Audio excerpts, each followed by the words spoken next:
Let glory shine. From the ashes I rise. Every scar a story, every tear baptized. This is my freedom, this is my climb. Let glory shine, it's the power inside. Hello and welcome back to Let Glory Shine. I am your host, Martha Glory, and I'm so excited to be here. I am coming off of an amazing weekend of putting on my very first event, Unbound, and I am just overjoyed about the responses and all that transpired over this past weekend. Um, when it's your first event, you do all the work and you pray and plan and hope and but you don't know what to expect. And so I am now 3 days past the event. The weekend was last Friday, Saturday, and Sunday, and I am just so full of gratitude. I'm so full of pride for myself and for the co-host, for the other speakers that joined us, and but most importantly, I'm so proud of each attendee that said yes and showed up for themselves and their healing. I cannot explain the power in that room. I cannot explain the healing in that room. I cannot not explain the frequency, the vibration, everything that happened and was part of the overall Unbound experience. Um, when you are in alignment with who God says you are, and you step out in faith and you step out in real surrender of what God's called you to do and to become, magic happens, y'all. I cannot explain it any other way as other than just sheer magic, vibration, frequency. Like all of it is just magnetic. All of it is just, it's amazing. It's absolutely wow, wow, wow, wow. And so um, now I'm getting to process all of has happened. And I'm reading through testimonials of people that are sending me letters and emails and texts and sharing with me their own experiences of how different speakers moved them or spoke directly to their heart, or how some activities that we did helped them to break through something that had been holding them back. And y'all, that is the most important work that any of us will ever do, is to step into our highest and best selves, the person who God has created us to be. That is literally the most important work that we will ever do. And so I'm just overjoyed with all how my first event went, and I could not have done it without all of the help of my co-host, Ashley Burkeen, Becca George, Nathan Bourne, our MC, Dr. Lauren Michael Harris, our media people, Tracy Randolph and Shima Stroud. Like there was just so much help behind the scenes that helps anybody put on an amazing event like this. My family stepped up in a real and amazing way. My brother, Tim Stecker, got to take the stage for the very first time for him. And that was really a proud sister moment of getting to see my brother's glory shine and seeing him step further into who God's called him to be and share his heart, and seeing how it touched so many people. His message resonated so loudly and so deeply with so many. And it was just an amazing proud sister moment. And he also did all of our AV behind the scenes and created the entire experience, which was absolutely amazing. My sister did all of the food setup and snack setup and registration, and I'm just overjoyed and so excited. There was so many people that chipped in and helped create the experience. No one can do it alone, y'all. No one can do it alone. And I had so much help and so much just backing and support, and to see the people in that room that were there to support all of us was amazing. Michael Faber, who is the leader of Unleash You, was there, and several of people from our community. I'm part of that community. Were in the audience, but also spoke on the stage, and to see how all of them showed up to support us on this healing mission that God's called us to was just, it was nothing short of, well, I'm pretty speechless. I'm still trying to figure out how to express my gratitude, how to express all that transpired. So today I really want to just talk about the who we are versus the what we are. And I don't have a guest, and I just want to really dig a little bit deeper on the understanding of who versus what. So, what we are is, mother, wife, daughter, sister, doctor, lawyer, dentist, author, whatever it is that you have become, right? Like the what is what you do. How do you show up, right? That's your what. All your accolades. You are a college graduate. You have your PhD, your doctorate, whatever it is. Those are your whats. For me, the what's really don't matter if you don't know who you are, because you can go through your entire life and have a successful profession and have all of these accolades and be missing the piece of who you are.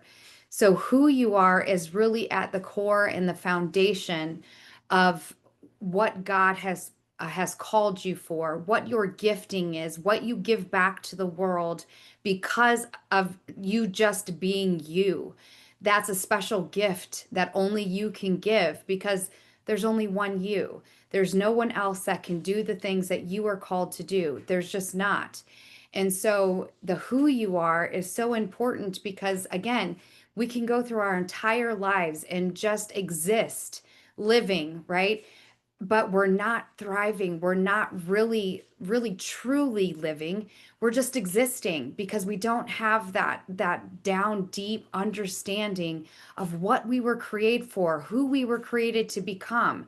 And when we're missing that piece, you don't have that soul filling understanding of your capabilities, of your confidence, of your worthiness, right? Because all of those real deep things are tied to who, not to what.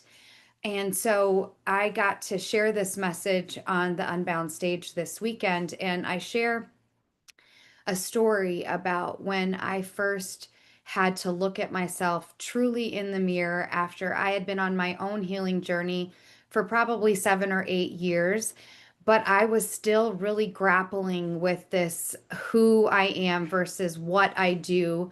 I was very accomplished. I was an administrator for physical therapy, 8 physical therapy clinics at one time. I was a licensed massage therapist, and a very good one at that.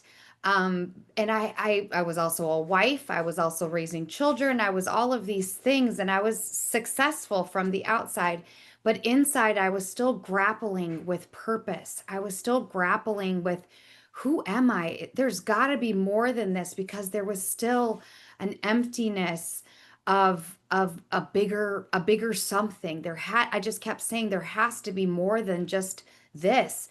Although I was happy in my existing life as a mother, as a wife, as a person that worked for corporate, like I had all of these outside external good things around me, but my inside, my soul was struggling to identify with myself, because I had gone through my whole life with no identity. I didn't know who I was. I didn't know who I was created to be.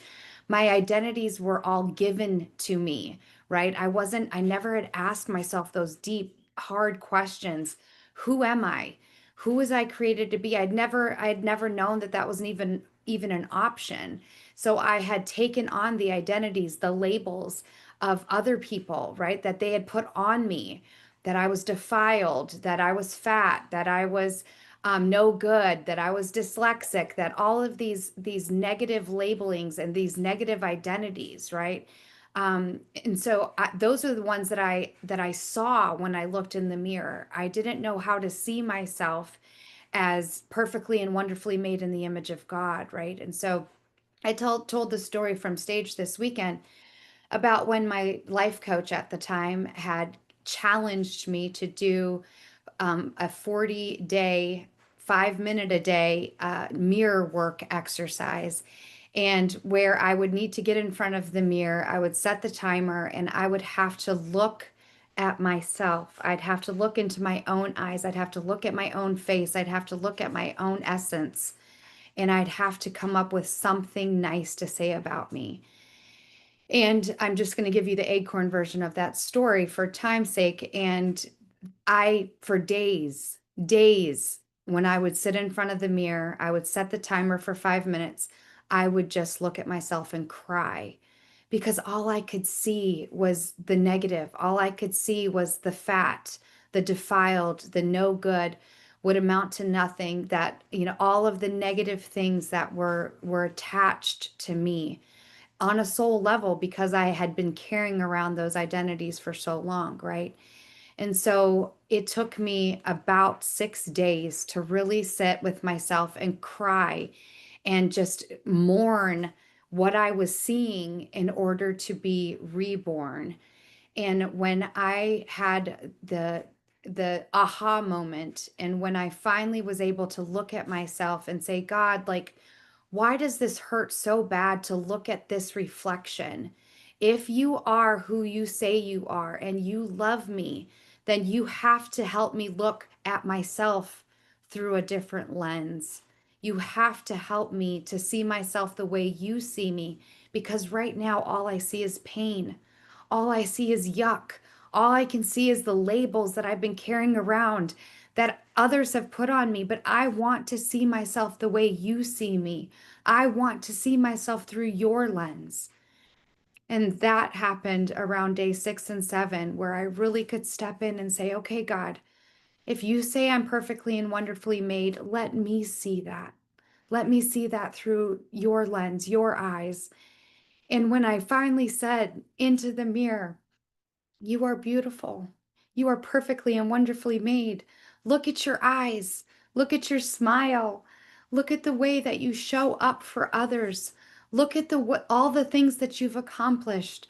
Look at, all the work that you've done on your own healing journey. Look at the idea of that you are willing and wanting to know yourself better and wanting to love yourself more. Look at the courage that that takes. And I started being able to have those conversations with myself. And y'all, that was life changing. That was life giving, because I was 37 years old and I had never been able to look at myself in the mirror and actually be proud of her or love looking at her. I didn't know how to love her before that moment. And when I was able to really look at her eyes and her face and her lips and my ears and my hair and all of the external, right? I also started seeing her heart. And I've always had a soft heart. I've always had a resilience built inside of me. And a lot of times that really hurt me when I was in the cult, because cult man couldn't take it that he couldn't break me. He wanted so badly for me to surrender to him, and my spirit wouldn't let me. My soul wouldn't let me, right? And so he tried to beat that out of me. He tried to starve that out of me. He tried to break me, and my spirit was unbreakable to him, and he couldn't take it. So I started seeing those things about me when I started looking in the mirror. And for the next 30 some days, every time I got in the mirror, I started being able to go deeper and deeper about the things that I loved about me. And then I started just having sheer gratitude for the eyes to see myself this way, for the heart that was open and courageous to be able to see God through these eyes, right? And who God says I am and who God has created me to be. I started seeing myself through that lens. And y'all, that, like I said, was life changing, life giving.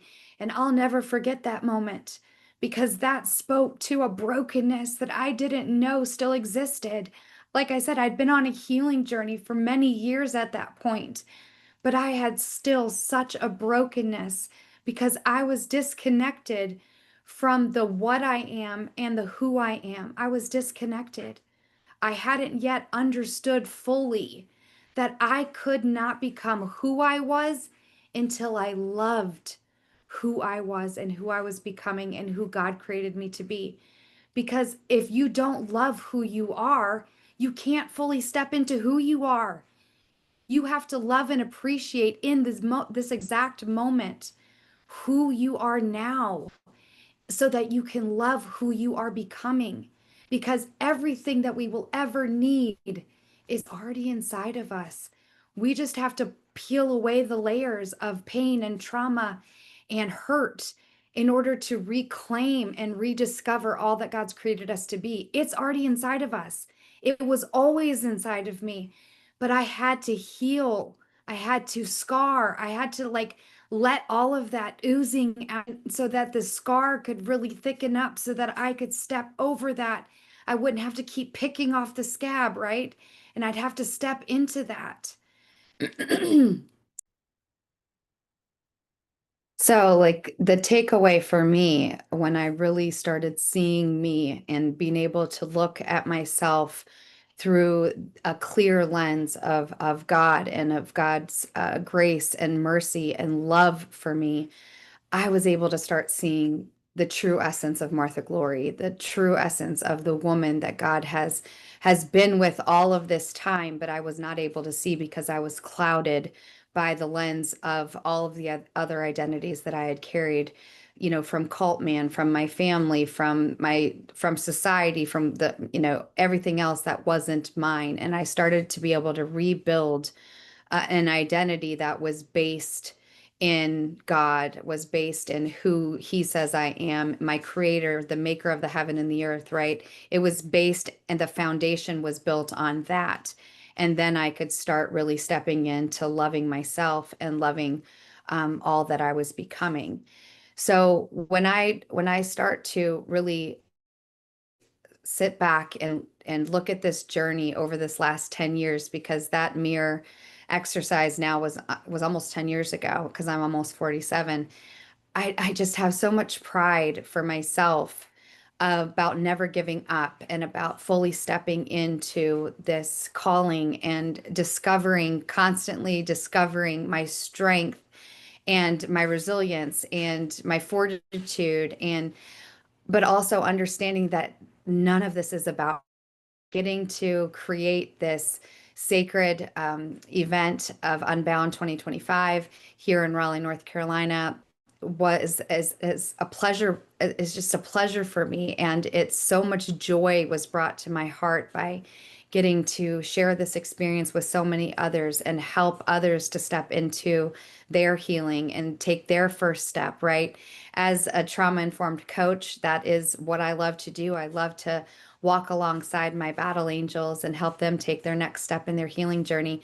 And that's what I got to do this past weekend with Unbound, to, hug, to pray, to pour into. And it wasn't just me. There was 10 other speakers, and there was 40 some people in the room, all pouring into each other and loving on one another and hearing each other's stories and lives and helping each other to take their next step. And so this is so much bigger than me. This is so much bigger than the host, any of the hosts or the speakers. This is a movement, and this is something that God has instilled in my heart on such a deep level and said, we can't stop.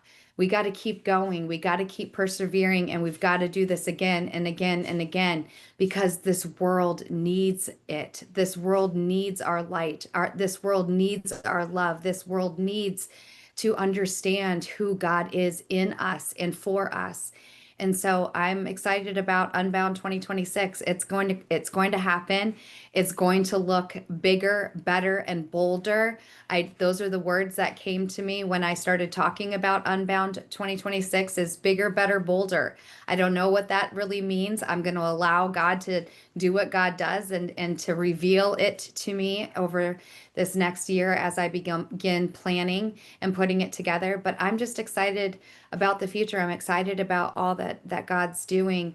But I'm most excited that I get to like sit in my own skin and be proud of who I am, not just what I do, but who I am and who I am for the world at large and who I am for my community, who I am for my family, but most importantly, who I am in God, right? And so, thank you for joining me for another episode of Let Glory Shine. I'm so honored that you come and watch my episodes every week and you join us. And I can't wait until our next opportunity to get together. But I'll be back same time, same station next week. So let your glory shine. Have a great night. Let glory shine from the ashes I rise. Every scar a story, every tear baptized. This is my freedom, this is my climb. Let glory shine, it's the power inside.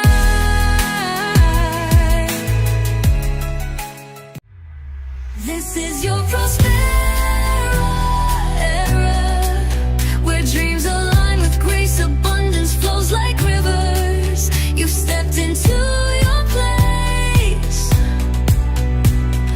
Rise, reign, and remember, you were born to shine.